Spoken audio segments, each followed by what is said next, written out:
Welcome back to this quickie episode of The Author's Edge. I'm Allison Lane and I am here for you, and I'm so glad that you are here for yourself. Today, we're talking about a barrier that stops a lot of really smart people, brilliant people, just cold. And that is when English isn't your first language. Can I still write a book people will read, that people will trust? Yes. Oh my gosh, yes. And in fact, when this question shows up, it tells me you're holding yourself to a standard you've never demanded of anyone else. Let's separate what's real from what's fear. Real is you want your book to be clear. Real is you don't want your credibility questioned. Fear is you think perfect English is the ticket to entry. It's not. Authority isn't an accent. Authority is clarity. Now, here's what I see happen. Non-native English speakers often write more carefully than native speakers. They pay attention. They choose words thoughtfully.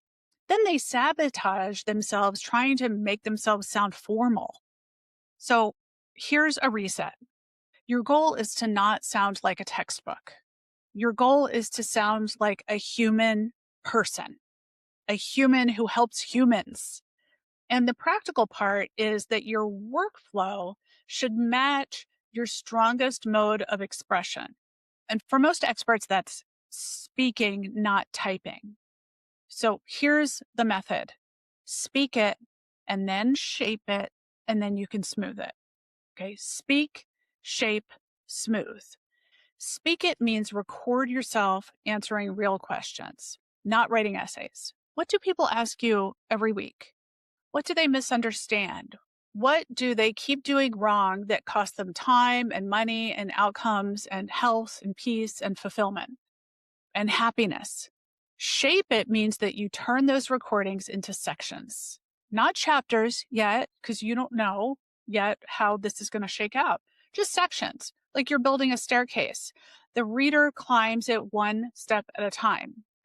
The smooth, when you smooth it, you're editing for readability, not for perfection.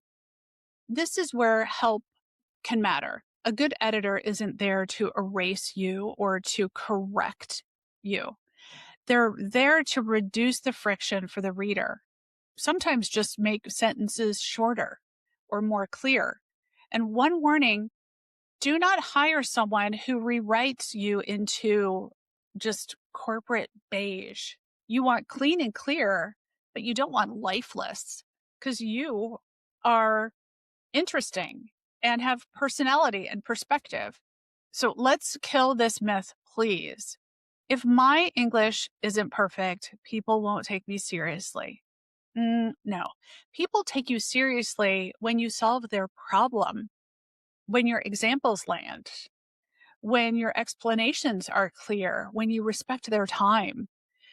And some native English speakers write like they're trying to set a record for the longest sentence. And that's not credibility. That's just literary cardio. But here's your step.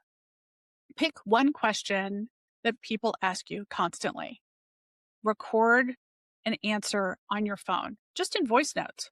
Transcribe it. You can drop that recording into ChatGPT and have it transcribe it for free. So don't hire someone to do that. And then read it once and only once, just for clarity. And ask yourself two questions. Do I sound like myself? And is this easy to follow? If it's yes and yes, you're good to go. If it's yes and no, you need editing, but not reinvention. Be you. If it's no and no, you were performing. And try it again like you're talking to a real person who needs your help. Try recording yourself when you're explaining to a person in real life. Just put the phone down next to you and say, here are questions I want you to ask me. I'm going to answer them, and then answer them. Often that's the easiest way to start. You don't need perfect English.